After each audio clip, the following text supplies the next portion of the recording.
رشتے شکر پارٹ 34۔ میں جانتا ہوں آپ کیوں رو رہی ہیں۔ جن کی منزلیں ایک ہوتی ہیں ان کے دکھ بھی ایک سے ہوتے ہیں، اسی ناطے میں آپ کے قرب کو سمجھ سکتا ہوں۔ اس نے اس کے ہاتھ تھامے۔ نمل اب جس دور سے گزری ہیں اس لحاظ سے آپ کے خیالات اور کیفیت مجھ سے ڈھکے چھپے نہیں۔ کوئی تسلی یا دلاسا نہیں ہے میرے پاس، بس اتنا کہوں گا کہ میں ہر لمحہ ہر سانس آپ کے ساتھ ہوں، قریب اتنا کہ آپ کو کبھی آواز دینے کی بھی ضرورت نہیں ہوگی۔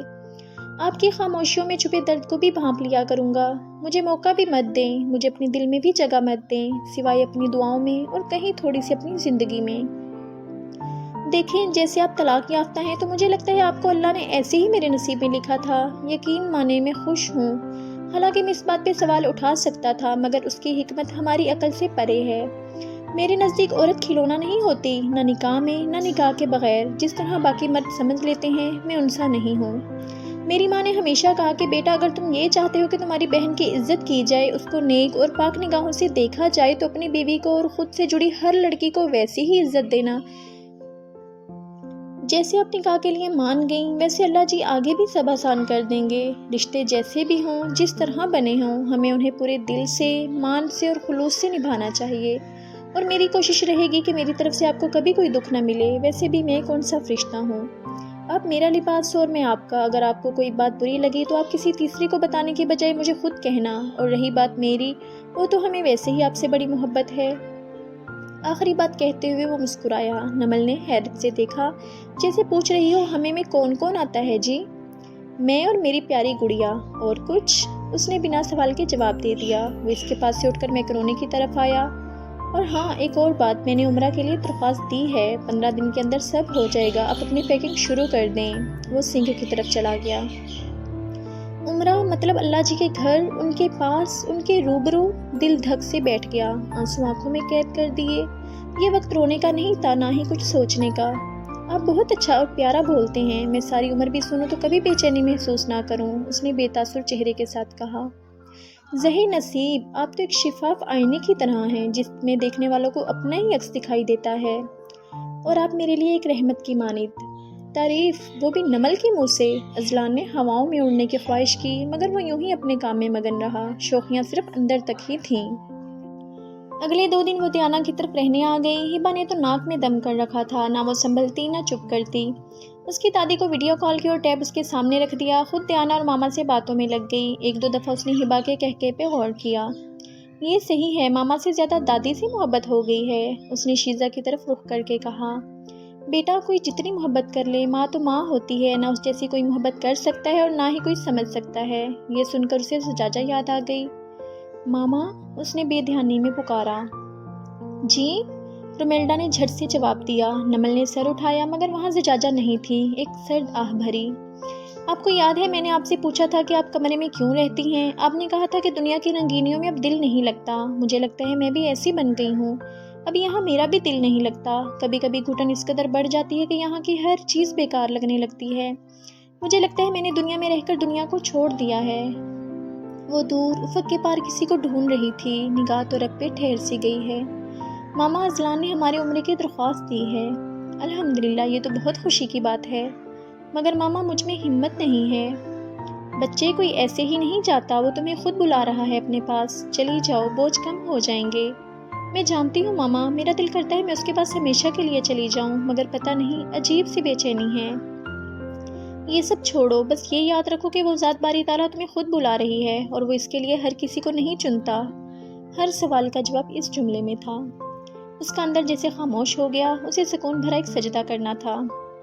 کچھ دنوں بعد ان کی فلائٹ تھی، وہ سب ایئرپورٹ پہ انہیں الوداع کہنے آئے تھے۔ ہبا کو گود میں لیے دیکھ رہی تھی، مگر ماں کی محبت بے بس ہو گئی۔ گوہر نے اذلان کے اشارے پہ اسے لے لیا، اور وہ سب سے مل کر جہاز میں آ گئے۔ ایک حسین سفر اس کا منتظر تھا، جس کی منزل بے حد خوبصورت تھی۔ اسے لگ رہا تھا جیسے زندگی اس پہ ہر طرف سے مہربان ہو رہی ہے۔ وہ بہت خوش تھی۔ انہیں ایئرپورٹ سے سیدھا ہوٹل جانا تھا، پھر صبح اذلان کے ساتھ احرام باندھ کر حرم پاک، عشاء کی نماز ادا کی اور اذلان کے پہلو میں آ لیٹی، آنکھوں پہ بازو رکھا اور سونے کی کوشش کی، مگر نیند کا نام و نشان تک نہ تھا۔ رات کا 1 بج رہا تھا۔ سفر کی تھکاوٹ سے اذلان گہری نیند سو گیا۔ وہ مکہ میں تھے اور اب رات گزرنے کا مزید انتظار۔ اٹھی اور کھڑکی میں آ گئی۔ سامنے سارا شہر خاموش تھا، ان کا فلیٹ حرم کے پاس ہی تھا، وہ حرم کو دیکھ سکتی تھی مگر آسمان پہ چھائے کالے بادلوں نے مزید اندھیرا کر دیا تھا۔ وہ جب آئے تھے تب بارش ہو رہی تھی، مزید 2 دن تک بارش کا امکان تھا۔ ایک نظر پرسکون آسمان کو دیکھا، آنسو بھری آنکھیں لیے بستر پہ آ گئی۔ انتظار انتظار انتظار، جیسے کمرے میں لگی گھڑی ٹک ٹک کی بجائے انتظار کا لفظ دہرا رہی تھی۔ وقت تھا کہ جیسے صدیوں میں تقسیم ہو چکا تھا۔ بے چینی، ڈر، اضطراب کیا نہیں تھا اس کے دل میں، اب اور انتظار کیسے ممکن تھا؟ دل نے محبوب محسن کو دیکھنے کی ضد پکڑ لی۔ سوچا ازلان کو ساتھ لے چلتی ہوں، مگر اس کی نیند خراب کرنا اسے ٹھیک نہ لگا۔ مکہ کا سارا نقشہ اپنی آنکھوں میں سمائی جلدی سے عبایا پہنا اور ہوٹل سے نکل آئی۔ راستے الجھے تھے لیکن منزل تو صاف تھی۔ آج اس کی محبت بہت قریب تھی، ہلکی ہلکی فوار جیسی بارش برس رہی تھی۔ ارد گرد خوفناک خاموشی تھی۔ وہ تیز بھاگی، بھاگتے ہوئے اس کے جوتے کی اسٹرپ ٹوٹ گئی۔ آج کوئی چیز بھی اس کے جنون کو روکنے سے قاصر تھی۔ ان کو دیکھنے کا دل نے عزم باندھ لیا۔ دونوں جوتے اتار کر پاس لگی ڈسٹ بن میں پھینکے اور ننگے پاؤں چلنے لگی۔ پھولوں پہ چلنے والی لڑکی آج کانٹوں پہ چلنے کو تیار تھی۔ یکلخت اس کے پاؤں میں کچھ چبھا اور وہ درد سے کراہی۔ کوئی لوہے کی چیز تھی۔ وہ دیوار سے لگی اور پاؤں سے نکالنے کی کوشش کی۔ آج تک زندگی سے ملے زخم خود ہی تو بھرے تھے، کسی کی چاہت یا کوشش کے بغیر۔ یہ راستہ زندگی کے پل صراط پہ چلنے جیسا لگا، کانٹوں، رکاوٹوں اور سناٹوں میں مزین۔ زندگی کی تلخیاں اور رنج بھی اسی راستے کی طرح ہی ہیں۔ ذات میں پیوست ہو جائے تو لگتا ہے بس یہیں جان لے لیں گے، مگر منزل کی خوبصورتی تو آگے ہے۔ آنسوں میں روانی آ گئی۔ بالآخر کچھ منٹوں بعد محبوب کے در پہ پہنچ آئی، دل جیسے کسی نے آگ پہ رکھ دیا ہو۔ دھڑکنوں کا شور تیز تھا۔ ضدی دل کو کون سمجھائے کہ محبوب کے روبرو ہونا کیسا ہے۔ یا اللہ، اس نے ہچکیاں لیتے ہوئے اپنے رب کو پکارا۔ کیا اتنی ہی محبت تھی کہ میرے روبرو ہونے کی ہمت نہیں؟ کسی نے کان کے پاس سرگوشی کی۔ اس نے جھکا سر اٹھایا، چہرہ آنسوں سے بھیگ چکا تھا۔ داخلی گیٹ پہ کھڑے اس کا دل کیا اسی سے لگ جائے اور پھر ساری عمر یہیں پڑی خاک بن کر گزار دے، لیکن اندر تو کوئی بہت اپنا اس کا منتظر تھا۔ وہ بوجھل قدموں سے سہارا لیتے آگے بڑھی۔ اس نے کعبہ کی زمین پہ قدم رکھا، جیسے پاؤں کے چھالوں کو ٹھنڈک مل گئی ہو۔ چہرے سے ٹھنڈی ہوا کا جھونکا ٹکرایا، اسے پل بھر میں اپنا وجود ہلکا ہوتا محسوس ہوا۔ خوشبو جو فضا میں ہر جگہ بکھری تھی، اس کی سانسوں میں گھل کر اس کے دل تک پہنچ گئی۔ لرزتی دھڑکن کو جیسے خود بخود قرار مل گیا۔ کعبہ کے سامنے وہ سر جھکائی رو رہی تھی، وہی خوبصورت نظروں کا احساس جو ہر لمحہ خود پہ محسوس کرتی تھی، آج کیوں نہ ہوتا؟ آج تو وہ روبرو تھا، اس کا جسم کانپ سا گیا، جیسے وہ ریت کے ذروں کی طرح بکھر گئی ہو۔ وہ محبت جو اس کی روح میں بس گئی تھی، آج اسے اپنے رب تک کھینچ لائی تھی۔ آنکھیں کھولو اور نظر اٹھاؤ، پھر وہی سرگوشی ہوئی۔ مجھ میں ہمت نہیں، ایسا لگتا ہے آنکھیں کھولوں گی تو سب حسین خواب کی طرح بکھر جائے گا، سب کچھ ہوا میں تحلیل ہو جائے گا، میں خود کو سنبھال نہیں پاؤں گی۔ اس نے جواب دیا، میں بکھرنے نہیں دوں گا۔ محبت سے پکارا۔ اس لمحے اس نے جھکی پلکیں اٹھائیں، اس کا رب سامنے تھا، اس کے بہت قریب۔ رعب تھا یا محبت؟ کانپتے وجود میں یکدم سکون آ گیا۔ اسے احساس ہوا پوری کائنات جس کے آگے سر جھکائے کھڑی رہتی ہے، وہ رب کس قدر خوبصورت ہے، کس قدر حسین ہے۔ اگر یہ خواب تھا تو وہ ساری عمر اس خواب میں رہنے کے لیے تیار تھی۔ اگر یہ خیال تھا تو حسین تھا، اگر وہم تھا تو انمول تھا۔ وقت جیسے رک سا گیا ہو۔ اس کا دل اب دھک دھک نہیں کر رہا تھا، کوئی بے چینی، کوئی خوف نہیں تھا۔ اس نے قدم اٹھائے، جیسے جیسے وہ آگے بڑھ رہی تھی اس کی سانس لینے کی سکت ختم ہو رہی تھی۔ اگر اس سے آگے جائے گی تو وہ مر جائے گی۔ وہ چند قدم کی دوری پہ رک گئی، شدت سے بھیگی آنکھیں کعبے کو نہار رہی تھیں۔ اتنی دیر کر دی مجھ تک آتے ہوئے، میٹھی آواز نے پھر سے مخاطب کیا۔ کیسے آ جاتی؟ ہمت نہیں تھی مجھ میں، میرا ظرف کہاں اس قابل تھا کہ گناہوں سے بھرا دل اور خواہشوں سے گندھا دامن لیے آپ کے روبرو آ جاتی۔ وہ بولی تو لہجے میں برسوں کی تھکن تھی۔ میری رحمت میرے غضب پہ بھاری ہے، میں تم سے بہت محبت کرتا ہوں، فکر نہ کیا کرو، میں ہمیشہ تمہارے ساتھ ہوں۔ یہ اس کا دل تھا جو اسے جواب دے رہا تھا یا کوئی اور؟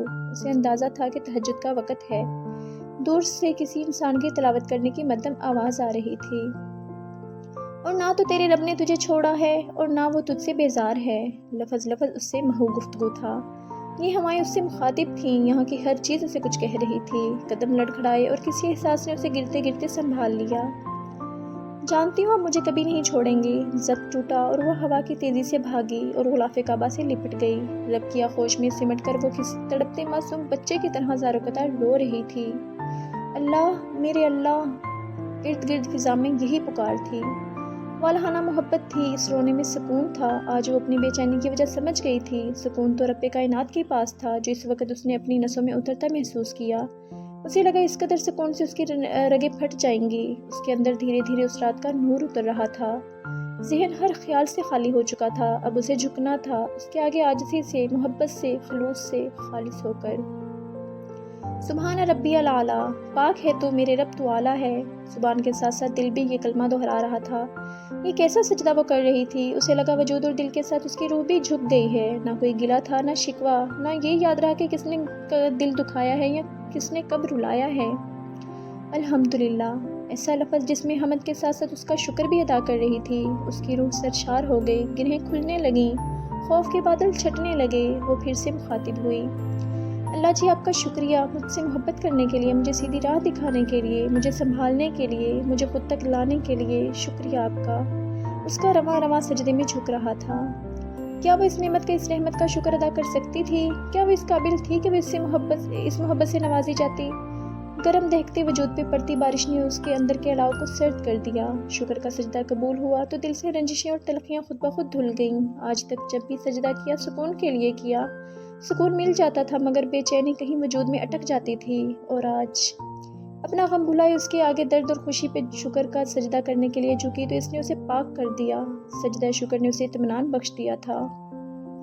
وہ ساری زندگی ایسا کیوں نہیں کر پائی؟ کیوں سکون کے پیچھے ہی بھاگتی رہی؟ اس نے سر اٹھایا، میں مر جاؤں گی آپ کے بغیر، مجھے اپنے پاس رکھ لو ساری عمر کے لیے۔ ہچکیوں میں پھر سے شدت آئی، مجھے کبھی نہ چھوڑنا پلیز، لرزتی آواز ابھری۔ روم میں اے سی کی ٹھنڈک سے اذلان کی آنکھ کھلی اور نمل کو نہ پا کر فکر مند ہوا۔ اس نے واش روم میں دیکھا، باہر دیکھا، وہ کہیں نہیں تھی۔ اس نے وضو کیا، موبائل لیا اور ہوٹل سے نکل آیا۔ وہ جانتا تھا وہ کہاں گئی ہے۔ جس لمحے وہ حرم میں داخل ہوا، نمل سجدے میں جھکے رو رہی تھی۔ اذلان کے قدم نمل کو دیکھ کر وہیں تھم گئے۔ اس کی نمل اس کے رب کے سامنے جھکی تھی۔ وہ خاص ہے کیونکہ اس کے رب نے اسے خاص بنایا ہے، اس کے دل نے کہا۔ وہ اس کے پہلو میں جا کر سجدے میں جھک گیا۔ بارش برس رہی تھی اور وہ رحمت اور نور کی بارش میں بھیگ رہے تھے۔ رات کے اس پہر قدرت دونوں پہ مہربان تھی۔ قلیل وقت کا طویل سفر بہت خوبصورتی سے گزر گیا۔ ان کو اس بات کی چاہت تھی کہ دن صدیوں میں تحویل ہو جائے، مگر پیچھے انتظار کرنے والوں کے لیے تو ہر لمحہ بے چین تھا۔ ہزاروں خواہشیں، سکون اور محبتوں کا سمندر سمیٹتے رہے اور مکہ سے رخصت ہونے کا وقت آن پہنچا۔ اللہ جی آپ کے ساتھ گزرا ہر لمحہ حسین ہے۔ یہ زندگی اور اس کی حقیقتیں کچھ بھی نہیں۔ مجھے بے وجہ نہ ہی اس میں بھٹکنا ہے اور نہ ہی اس میں تھکنا ہے۔ خود سے جوڑ دیا ہے تو مجھے اسی طرح اس راستے پر قائم رکھنا۔ وہ جانے سے پہلے آخری بار حرم کو دیکھنے آئی تھی۔ اشکوں کی ندا اور دل کی صدا ایک ہی تھی، ہمیشہ مجھے اس محبت بھرے سائے میں رکھنا۔ مدینہ کا سفر شروع ہوا تو جتنی اس نے سیرت کی کتابیں پڑھی تھیں، آج مدینہ کی زمین پر قدم رکھا تو ہر بات ذہن میں گردش کرنے لگی۔ میں کبھی کبھی سوچتی تھی کہ عمرہ میں ہم مکہ سے زیادہ مدینہ میں کیوں قیام کرتے ہیں۔ آج یہاں آ کر اس بات کا بخوبی اندازہ ہو گیا۔ حضور صلی اللہ علیہ وآلہ وسلم، لبوں سے حرف ادا ہوئے۔ سامنے سبز گنبد دیکھ کر مسکرا دی۔ اذلان کے ساتھ اس نے ہر ایک مقام کی زیارت کی، اس کے قدموں کی پیروی کرتے ہوئے ہر عبادت کی، اور پھر مدینہ کو بھی خیر آباد کہنے کا وقت آ گیا۔ آنے والے ہمیشہ جانے کے لیے ہی ہوتے ہیں، اسی طرح تو نظام زندگی چل رہا ہے، ہم پھر آ جائیں گے۔